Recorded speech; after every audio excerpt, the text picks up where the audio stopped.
11 kabataan ang nakakulong ngayon sa Benguet, kabilang ang 2 menor de edad dahil sa hinalang miyembro sila ng New People's Army. Makatwiran ba ang pang-aarestong lumabag sa karapatang pantao? Patuloy na nasisira ang ating karagatan dahil sa dynamite fishing. Iligal na paraan ng pangingisda pero nakakalusot pa rin. Gaano nga ba kaseryoso ang ating pamahalaan sa pangangalaga sa ating mga dagat? Sa panahong ito, mahirap isipin na may mga lugar na di pa rin naaabot ng edukasyon o kaya doktor. Pero dyan lamang sa Montalban, isang komunidad ng mga dumagat ang walang ganitong serbisyo. Kailan at paano kaya sila mapapansin ng gobyerno? Personal naming inalam. Sinaliksik ang bawat anggulo.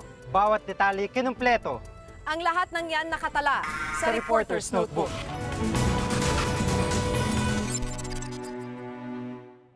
Sa kabila ng panganib sa kanilang buhay, may mga mangingisdang gumagamit pa rin ng dinamita.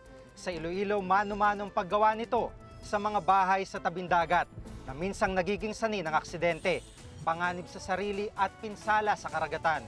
Bakit nga ba hindi sila nadadala at ano ang ginagawa ng mga otoridad tungkol dito?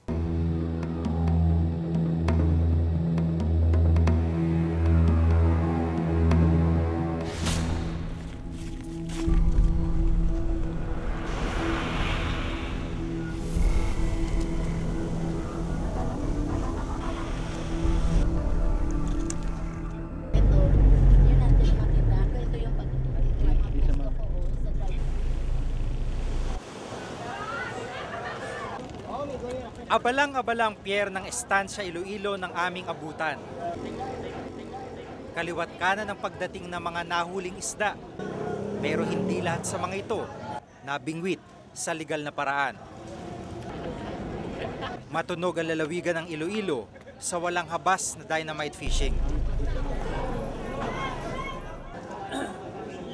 Ang estansya port dito sa Iloilo ang karaniwang bagsakan ng mga isdang huli sa pamamagitan ng dynamite fishing. Pero napag-alaman natin na kahapon pa lamang may mga opisyal nang nagtimbreng paparating kami.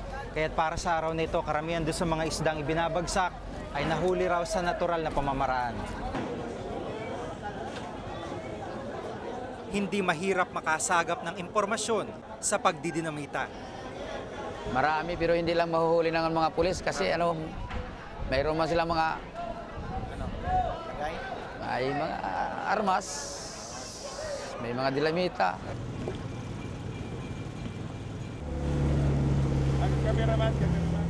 Pinuntahan namin ang isla ng Sicogon kung saan nabalitaan naming maraming nagdidinamita. Halos may 1 oras ang layo nito sa bayan ng estansya.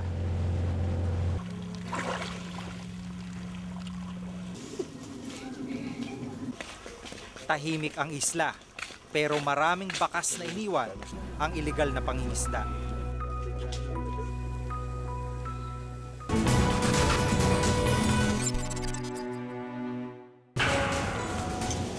Sa edad na 13, nagtitimpla na siya ng dinamita.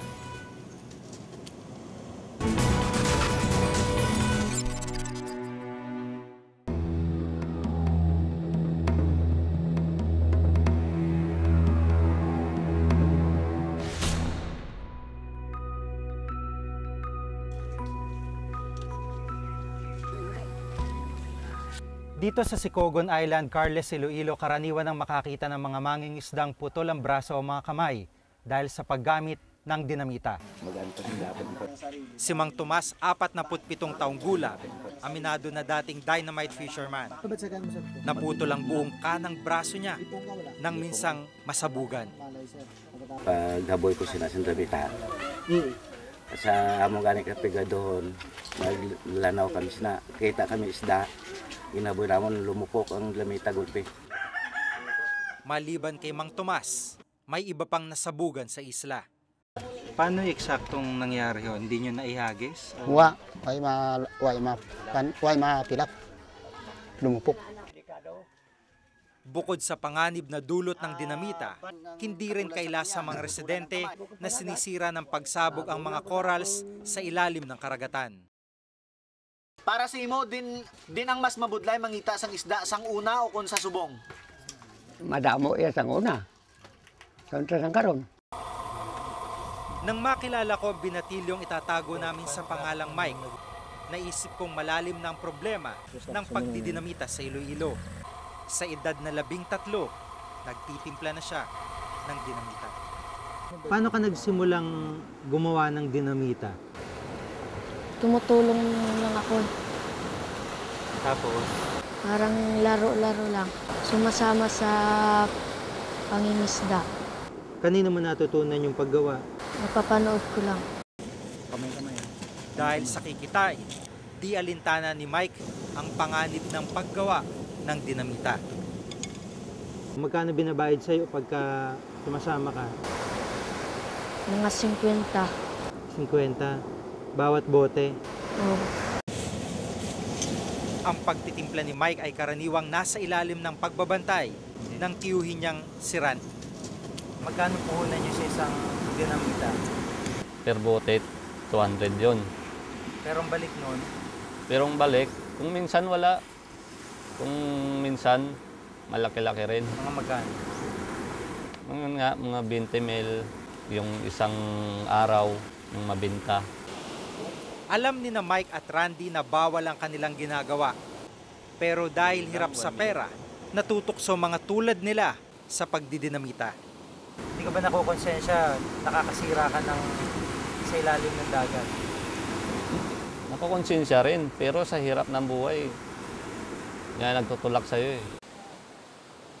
Mas mura rin ang pagdidinamita kaysa paggamit ng lambat. Ang isang bote ng dinamita, 200 piso lang. Samantalang ang lambat ay umaabot sa 15,000 piso. Bukod dito, mas madali ring gamitin ang dinamita. Hindi na kasi ito inilalatag tulad ng ginagawa kapag lambat ang gamit. Hindi takaw oras dahil ihahagis lang ang pagsabog. Ammonium nitrate ang pangunahing sangkap ng dinamita na ginagamit ng mga mangingisda. Pataba ito sa mangga. Pero nang matuklasang ginagamit ito bilang sangkap sa dinamita, ipinagbawal ito ng Fertilizer and Pesticides Authority noong Nobyembre 2002. Napakalaki kasi ng coastline natin, kaya hirap ang Navy natin, ang Coast Guard, ang Maritime, para sundan at arestuin ng mga to. Lalo na meron silang resources, kaya nila magpalipat-lipat ng iba't ibang isla. Noong Enero, may mahigit 2,000 kilo ng pataba ang nakumpiska ng pulisya sa bayan ng Estancia sa Iloilo. Sa kabila nito, patuloy pa rin ang dynamite fishing. Ito ang laman ay ammonium nitrate. Si Captain Rapis ang isa sa masugid na kumakampanya laban sa pagdidinamita sa Iloilo. Sa kagustuang mahinto ang dynamite fishing, pinangunahan niya ang operasyon na nakalambat sa may 130 sakong ammonium nitrate. Galing Cebu o galing Maynila. Pagdating ng Cebu, it was shipped by illegally of some other motor vessel. Tapos, ipunta nila yan sa mga island. Merong mga forward observer at saka mga backup observer. Secured nila ito. Kaya mahirapan ang mga otoridad. Pati ilang pulis at lokal na opisyal ng Iloilo, ginagapang daw ng mga iligal na mangingisda. Most of the illegal fisher na dumadala ng mga dambuhalang fishing boat, may daladalang pera yan pang bribe sa sinumang mga patrolya, sinuman ang mga agency na nagpatrolya dyan. Those are just unconfirmed reports. Giit ng bantay dagat, mahirap talagang supili ng dynamite fishing. Sa ikalimang distrito ng Iloilo kung saan madalas ang dynamite fishing, 20 tao at 3 bangka lamang ang regular na nagbabantay sa 43 isla. One time, may pumasok na commercial fishing boats dyan sa area ng Carles. Pump boat lang ang aming gamit that time. Steel boat yung sa kanila. Hindi namin kayang habulin.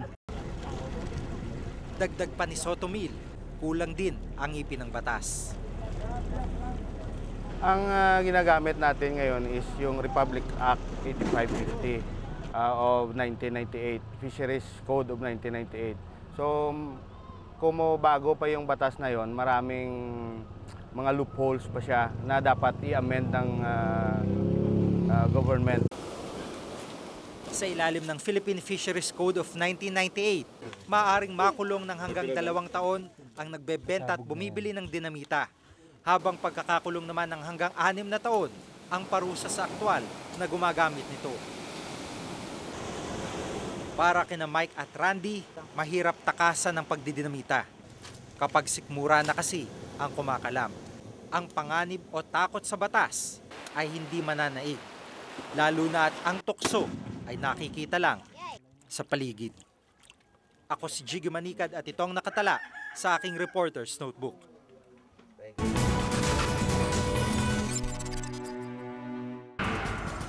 Ganito ang nangyari kay Ginang Yolanda Cruz. Pinangangambahan niyang maapektuhan ang bata sa kanyang sinapupunan.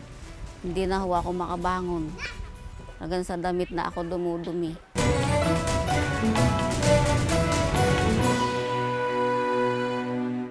Sa isang komunidad sa Montalban, matagal nang di nakakakita ng guro o doktor ang mga tao. Kailan kaya mapapansin ng gobyerno ang kanilang mga hinaing? Yan ang ulat ni Dan Campilan.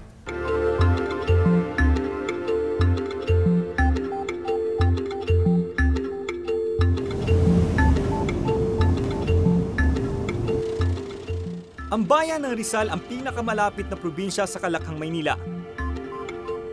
Pero may nakapagsabi sa Reporter's Notebook, may mga bayan dito na tila di pa rin naaabot ng palad ng pamahalaan. Isa na rito ang Sitio Malasya sa bayan ng Montalban kung saan naninirahan ang may 300 dumagat. Bihira ang mga bumabiyahe patungong Sitio Malasya, Montalban, Rizal. Magtatanghali na nang kami makarating sa Barangay Apia.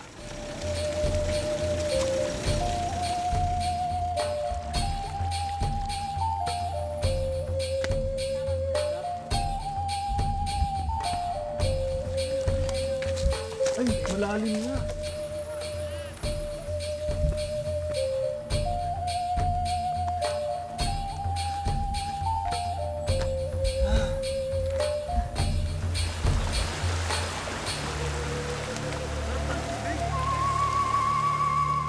Sarap ng tubig. Ang lamig. Parang hindi pa nagagalaw yung ilog dahil wala pang mga taong dumadaan at pumupunta rito. Ang nag-iisang tulay papunta sa tirahan ng mga dumagat, sira na at hindi na madaanan.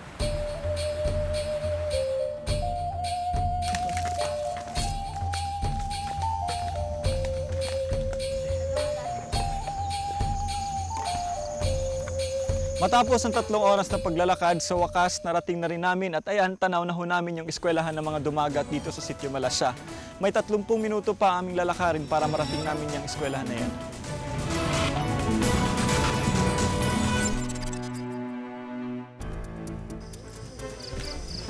Hindi pa naghahapunan ng kanyang mag-anak.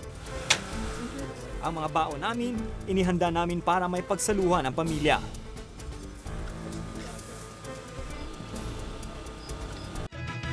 Who are the Jologs in your neighborhood?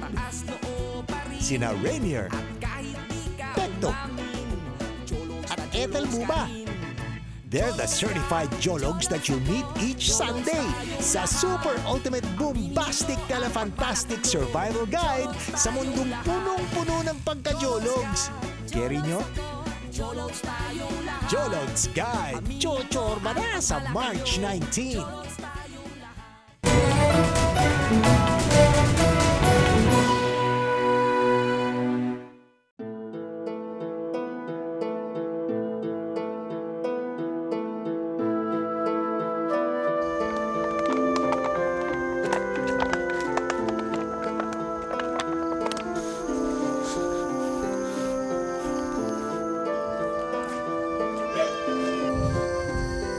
Tanging mga lampara lang ang nagbibigay na liwanag sa mga tahanang tuwing gabi.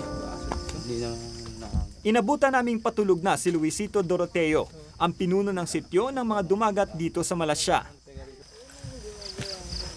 Hindi pa naghahapunan ng kanyang mag-anak. Ang mga baon namin, inihanda namin para may pagsaluhan ang pamilya.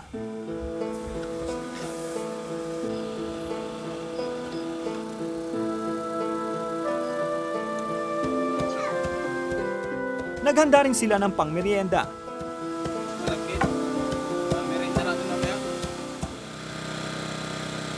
Yung mga tao dito hindi pa nakaranas ng kuryente o ilaw sa gabi.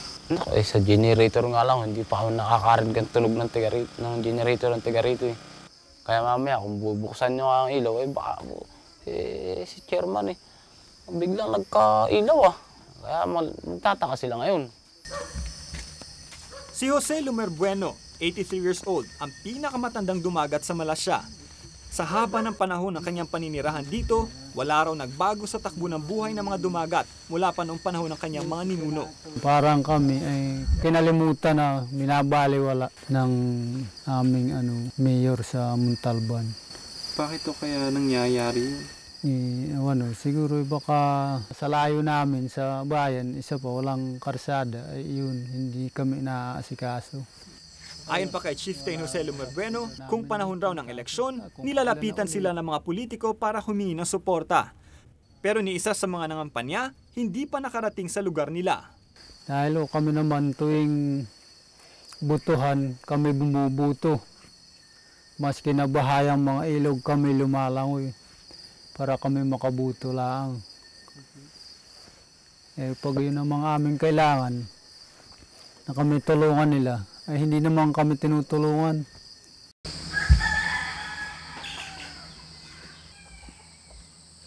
Kinabukasan, simula ng araw ng mga dumagat dito sa Malasya. Simple at tahimik ang pamumuhay ng mga tao rito, pero may nakatagong pait ang kanilang buhay. Nakilala ko ang 16 anyos na si Gwendolyn. Grade 5 na sana siya kung bukas lang ang pampublikong Malasya Elementary School.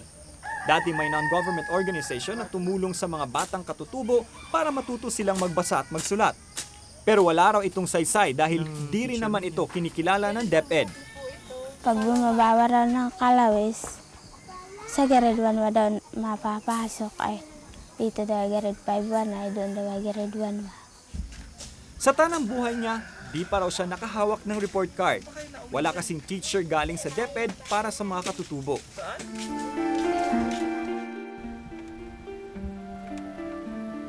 Ito na ang itsura ng Malasya Elementary School. Sira ang blackboard, ang mga upuan, at nabubulok na ang kisame sa mga silid-aralan. Higit sa lahat, wala na ring teacher. Ang sumbong sa akin ng mga tao, pirmahan nyo to sa dulo ng pangalan nyo na ginawa ko at may rasyon tayo, may goods tayo, sabi ng teacher. Yung pala, hindi rasyon. Yung pala yung parang petition na para maalsan sila ng teacher. Palibasan di marunong bumasa ang mga katutubo, pinirmahan. Hanggang ngayon, naghihintay pa rin ang mga tulad ni Gwendolyn na makapag-aral. Ngayon ako makatapos ng pag-aaral. Gusto mo maging? Gusto ko yung maging isang teacher. Bakit mo gusto maging teacher? Ay, ibig ko makatulong sa aking magulang at makatulong pala sa mga iba dito, sa mga kabataan dito. Pagtatanim ng gulay ang tanging ikinabubuhay ng mga taga-sitio Malasya. Pero kapag masama ang takbo ng panahon, gutom ang inaabot nila. Problema din sa mga taga-Malasya ang kalsada patungong bayan.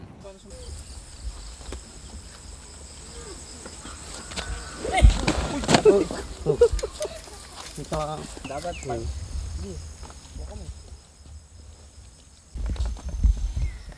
300 pesos ang bayad para sa one-way na biyahe. Lugi pa raw kung matumal ang bentahan sa bayan.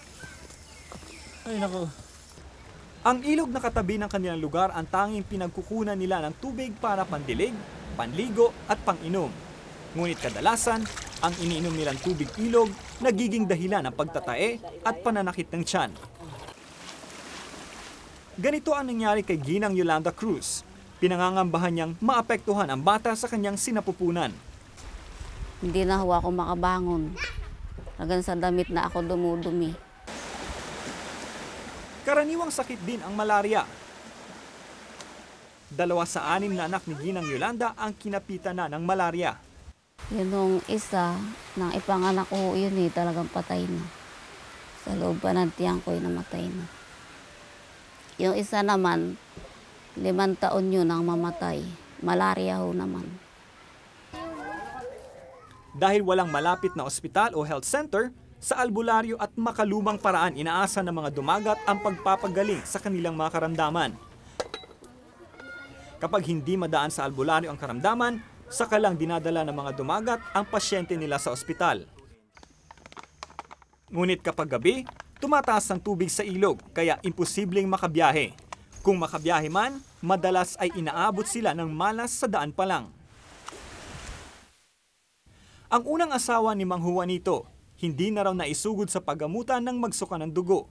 Binawian ito ng buhay habang karga nila sa duyan papuntang bayan. Dinuya namin. Ay pagdating namin ng Kalawis, ikakarga na sana namin sa jeep, ay patay na. Hindi na lang namin kinarga at humanap na lang kami ng balsamo at binabalsamo na lahat at binalik sa Apia. Para makapagpagamot sa ospital, mahigit 3 oras ang kailangang lakarin patungong Sakayan at mahigit 1 oras na biyahe naman papuntang Kogyo sa Antipolo. Pati paglibing ng mga yumaong kamag-anak, dito na rin sa bundok ginagawa. Pinulong ni Kapitan Doroteo ang lahat ng dumagat sa lugar. Ipinabot nila sa mga kinauukulan ang lahat ng kanilang mga hinaing at problema. Di na raw kasi nila matiis ang tila pagbabaliwala sa kanila ng gobyerno. May 300 dumagat na permanenteng naninirahan sa Sitio Malasya na naghihintay ng katugunan ng lokal na pamahalaan. Kumpleto yung aming kumpleto yung aming programa. Kaya lang dito, dahil nga doon sa layo at hindi pa namin marating, meron talaga akong pag-amin na meron hindi pa namin talaga nabibigay lahat yung mga serbisyong nakukuha ng iba. Malinis na tubig, disenteng hanap buhay, pagkain sa hapagkainan, edukasyon, at doktor na sasagip sa kanilang buhay. Ito ang hiling ng mga dumagat. Mga bagay na bahagi ng karapatang pantao ng bawat individual. Mga bagay na tila kinalimutan ng pamahalaan sa kanilang lugar. Ako si Dan Campilan at yan ang nakatala sa aking Reporter's Notebook.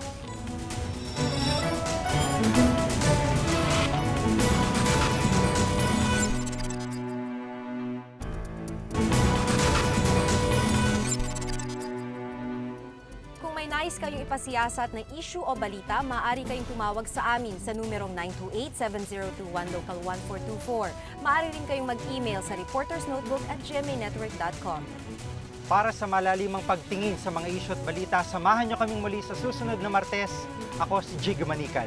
Ako si Maki Pulido at ito ang Reporter's Notebook.